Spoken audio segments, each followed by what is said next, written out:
Mm. Bro, Mm. bakit mo pinatay?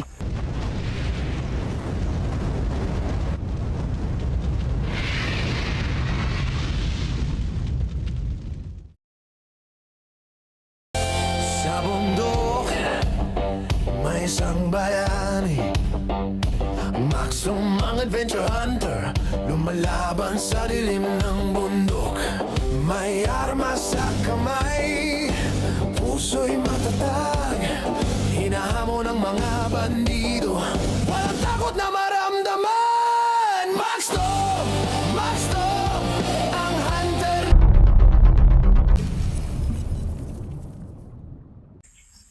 Tagilid siya. Talagang lalayo yan. Grabe ka. Buti may kasama Sabi na ko ako. sa isipan mo, bakit nagkaganito? Hmm. Yung mga bandido at mananabas, yung ano na, sama-sama na. Oo. Yun na nga yung sabi ni yung napatay ko na commander eh. Sanib puwersa daw sila. Yun ang pinakamatindi rin na labanan dahil ano na yan sila bro. Bro, hindi na to basta-basta na mission, bro. Hindi na to basta-basta na labanan. O, tapos si Tatay Gimo na huli pa. Ano bang nabalitaan mo yung pamilya mo, asawa mo? Yun lang ang nabalitaan ko sa pumer ko kasi wala na siya dito sa bundok. Hmm. Nakikita kami, sabi niya. Hindi pa patay ang asawa mo. Nandun pa sa kamay sa mga bandido. So, Pero hindi, wala siyang impormasyon kung sinong commander. oh, Kasi Sige lang. anong araw kasi siya, hindi na niya alam ang direksyon ng grupo. oh, Kasi ano raw, yung tama yung sinasabi niya. Marami ng mga matataas na leader ang bandido na hindi na ayon dati sa mga ano namin, sa mga pakikipaglaban. Hmm. O patay na sila ng sibilyan na walang awa. Hmm. Nananakaw. Kaya sabi ko, tama rin lang yung naisip ko na lilihis na ako, magbagong buhay. Kasi Yun. yung pamilya ko ang kanilang hinawakan. oh. So, okay lang. Kumbaga kapalit sa pagbabago mo. Siguro gawin nila yun para bumalik ako sa kanila. Oh, Pero wala na, sarado ng puso at isipan ko na Magbago ka na. magbubuhay ako. yun ang pinakamabuti. Kahit na, bro, ngayon ko lang naranasan bro, ang hirap ng buhay bro. Wala akong natutuluyang bahay. Hmm. Kahit damit ko, lang. Dito lang. Pabalik-balik pang. Balik-balik, dalawa lang damit. Baka kang ko. mag-alala, Isa. baka may maawa na mga viewers natin. Pero sabi ko sa sarili ko, kahit na ganitong sinapit ng buhay ko, importante, nandito na ako sa matitino na landas. Yun. Dati, bro, wag ka na, wag ka na Commander magbalik ako, na. bro. Hari-hari ako. Oh. Marami akong tauhan. Ano lang ako. Pero hindi tahimik yung buhay mo. Hindi masaya bro. Hindi masaya. Hindi masaya. Sabi ko talaga, yung isa talaga rason, bakit ako nagganito, Tatay Gimo. Hmm. Lagi siyang pumasok sa aking panaginip Hmm. na hindi raw ako tunay na masama. Hmm. May panahon pa raw nga magbabago ako. Pero ngayon, tinulungan ni Tatay Gimo yung pagkatao ko na magbabago. At ngayon nasa dito siya sa kagipitan. Hmm. Tutulungan ko rin siya na mabawi siya sa mga kamay ng mga bandido. Sabay-sabay tayo. Sabay tayong bumawi sa kanya bro. Hmm. Kasi malaking utang na Oo nga yung pamangkin ko nga siya yung ano. Oo nga bro. Kaya hindi pwede na hahayaan ko na ganun. Mga idol, kumusta po kayo? Andiyan na po si ano. I'm be back. Mabuti may kasama na ako. Sasamahan ko mga kaibigan ko. Kaya magalala, rescuehin natin ang ating Tatay Gimo. Hindi natin hahayaan si Tatay Gimo sa mga kamay ng mga kalaban. Dilabyo ko kayo. Yan. Kahit wala pa akong channel at cellphone, pero dilabyo ko pa rin kayo. Hayaan mo. Bro, magkaroon ka rin ng ano. Ay, hindi naman ako nawawala ng pag-asa bro na maging kagaya nyo rin ako. Madami yung mga viewers natin na ano. Yung Mayroon naman. Alam ko naman kasi na sila. Tapos may puso sila na na magtulong, pero alam ko naman kasi nga may pamilya sila. Hindi naman sapat yung pera ba na pantulong lang sa akin kasi may pamilya rin sila. Kaya kahit tama. Antay-antay lang. Tayo lang sa tamang panahon. May may nag-chat sa akin na baka makabigay siguro siya. Parang ganun. Pero antay-antay lang tayo. Ang lahat ng pangyayari may tamang panahon. Kaya Tama yan, bro. bro, lagi tayong listo bro kasi totoo talaga bro, ang dami nila dito bro. Sabi ko, ano ba to? Bakit ganito kadami ng kalaban? Ilang buwan lang kami hindi nakaakyat dito. Siya na naman sila Master J at misteryosong tao na nasa mabuti silang kalagayan. Biruin mo yung nagkasakit ako, bro. One week. Ako din yun bro. Halos. Ubo, sipon, lagnat. Tapos, okay na ako. Tapos biglang namaga yung tainga ko. Infection bro. Infection. Pero okay na yun. Okay na ngayon. Sabi ko, dati bro, wala akong pira, wala akong pambili ng gamot. Yeah, tapos may sakit pa ako. Walang makasikaso sa akin ng pagkain. Wala, sabi ko, okay lang kahit ganito ako. Sakit, Hindi ka nga namin basta-basta makontak dahil sa cellphone, walang cellphone. Yan po mga idol. Yan. Yan po ang totoo mga idol. Kaya ako nahiwalay sa kanila. Wala silang balita sa akin. Kasi wala akong komunikasyon sa kanila. Wala akong cellphone. Kaya paumanin nyo po na padalos-dalos ako pumunta dito mag-isa. Bigla na lang sa sulpot mga idol. Kaya pagmula natin na kalaban. Kasi nahihiya naman ako nga magsabi sa kanila nga bro, tulungan nyo ako. Rescuein natin hanapin yung pamilya ko. Kasi number 1, obligasyon ko yun. Bilang Huwag kang basta tulong-tulong lang tayo. Puro mali pala ako mga idol. Nandito pala mga kaibigan kong tunay. Handang tumulong sa akin. Sila Bro Max Tom, Master J, Master Suntao, Sarge. Ikaw din yung hinahanap nila. Handa din pala silang tumulong at Tapos nakita ko yung hanap sa pamilya ko. nakita ko si Master J pumunta siya doon kay kay Tatay Gimo. Yun na nga yung balita na yung Batang Sa video Sugo. ni Oo, nakita ko. Nanghingi ng tulong si Batang Sugo. Kasi nahuli daw si Batang Tatay. Sugo ang nagsabi sa Master J. Oo na Ang nahuli. nangyari kay Tatay Gimo. Kaya yung Pero bro, nakita na nila si Tatay Gimo mismo nakita na yung parang sa video. sa video nila Master J. Nakita nila talaga doon sa malaking puno na kahoy. Tapos Andun si Kamandag Tatay Gimo. at si Kamandag. At saka si yung sinasabi na ba yung commander? May commander din. Kasi ang dami ng commander dito bro. Dami talaga. Kasi Siguro sinasadya nila na tawagin ang commander para tayong mga hunters malito. malito Parang ganun tayo. ba? Para makapatay tayo ng commander. Akala natin wala ng commander. Yun pala, marami silang tinalaga ng mga commander. Sobrang dami nila. Kahit ilan pa yan bro. Importante kahit ilang dosina pa yung commander nila. Sabi pa yung yung Importante ma-rescue natin sa Tatay Gimo. sabi pa yung napatay ko na commander. Kailangan mapatay kita, Maxtom. Ganon? Oo. Tapos pukutin daw niya yung ulo ko tapos ibigay niya doon kay Commander Balaw. Ano regalo niya? Regalo daw. Ganon kalaki ang galit niya sa ating mga Ganon. Sobrang galit niya. ito talaga. Buti na lang napuruhan ko siya. Hindi ka niya siguro kilala bro? Hindi siguro. Nga matindi yung rasyon mo. Nag-uusap pa nga kami.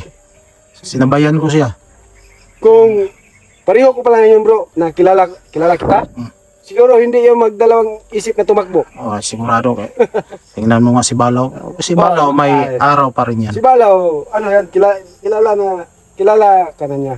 Kaya ganun strategy niya pag kayo ang magkita. Sabi niya kaming mga mananabas. Marami daw sila.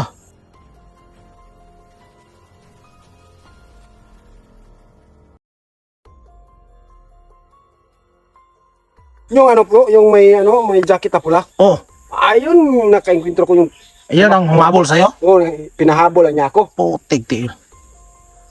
Sabi ko, sino ba to? Ang dami nila. Buti na lang nakatakbo ka. Tumakbo ako bro kasi nag-iisa lang ako, ang dami nila. Sigurado, kahit ako naman, pag tingin ko hindi ko kaya, tatakbo ako talaga. Sabi ko, kung mga gwapo lang to, Sigurado. hindi ko ito atatrasan. Di ba mga papangit bro? Kaya, sabi ko, baka maripa ako dito. Kaad ko. Kaya atras. Kasi sabi ng nanay ko, walang masamang umatras. Sabi ng nanay mo. Sabi ng nanay ko. Sabi ng tatay mo. Ang sabi ng tatay ko, anak, kung ano ang kadami ng putok, yun din ang kadami ng primo. Hindi makaya ng primo. Totoo. Pero kaya ng paa tumakbo. Oh, basta kaya. Kaya lang si Tatay Gimo na talaga ginalala ko. So anong plano? Kaya pala bro si Tatay Gimo na ano sa panaginip ko. Na Ano na panaginipan mo? may mensahe siya sa atin. Sa inyo. Hmm. Master G, sa atin. Sabi niya, dilubyo.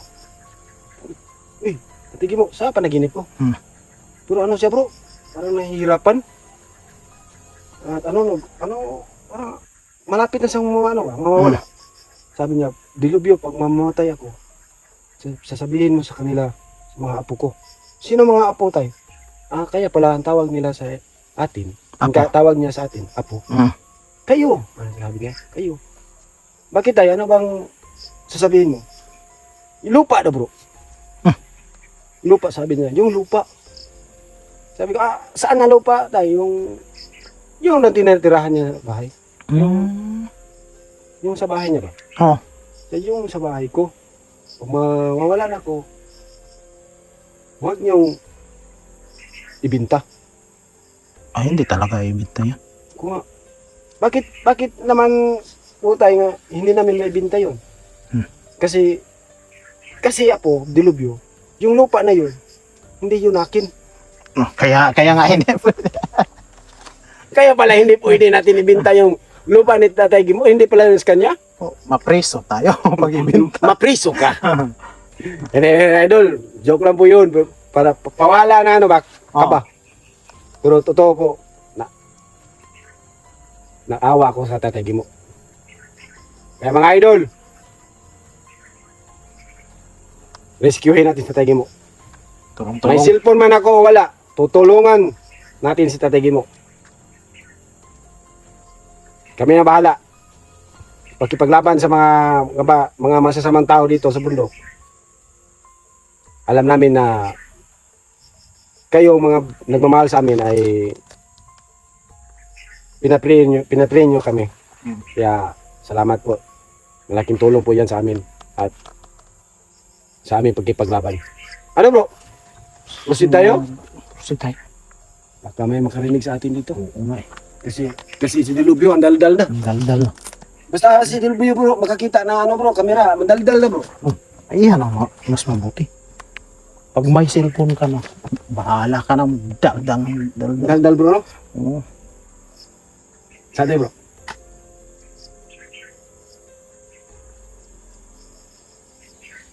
Tara. May. Si Patay bro, Ano? parang may maligid.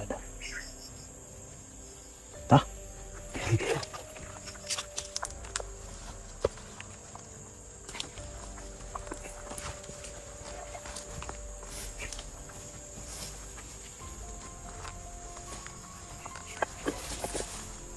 Ano bro? Parang hindi sa mataba ako bro. Maura man. Ha? Maura. Kasi naiba yung ano po, yung lakad ko. Di payat gani ka gamay. Kasi yung ano bro, yung nagkasakit ako. Grabe yung nagkasakit.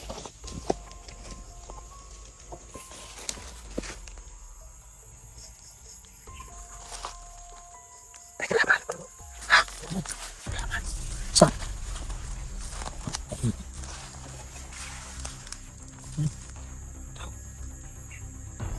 Hindi natin papatayin muna bro. Sige. Kita lang. At yung pag tatanungin kung saan sila si Tatay Gino.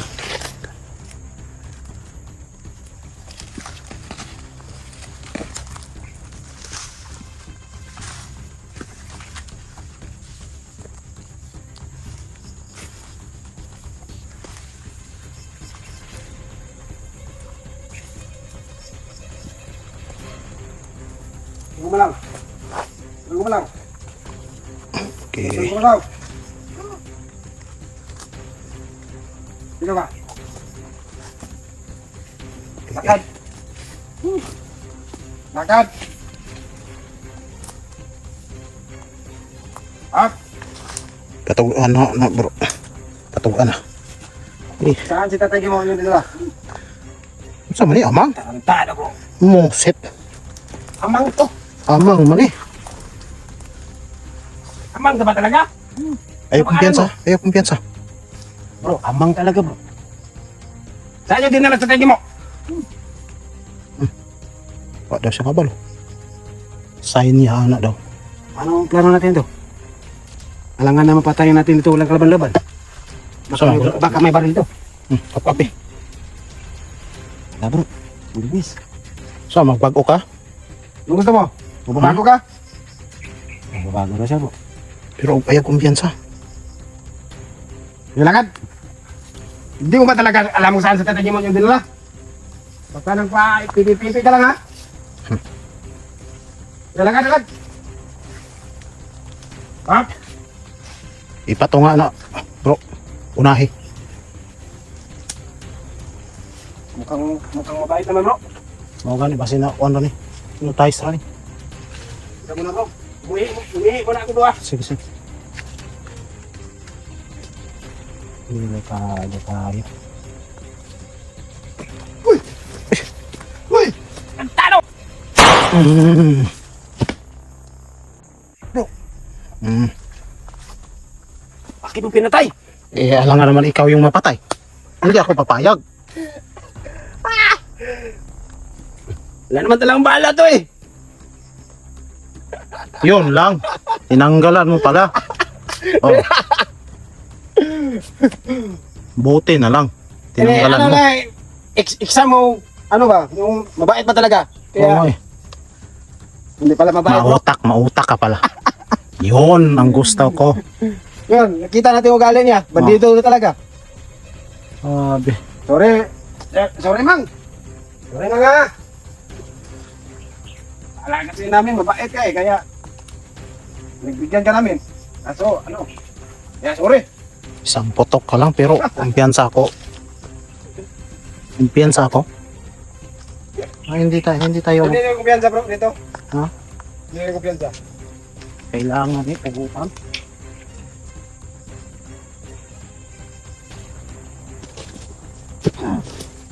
Kaya talaga yung mabubuhay nila bro. Yung commander nila. Ayun ang gusto ko. Kasi ginilitan mo talaga ng liig. Tapos ka.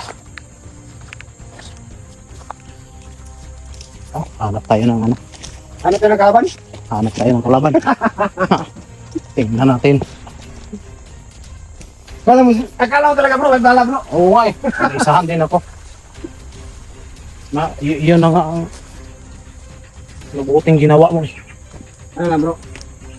Sabi ko sa sarili ko, baka totoo mabait ito kaya hindi ako nagkumpiyansa kaya Pero hindi rin ako kaya nagpapagyan. tinanggalan ko ng magasin.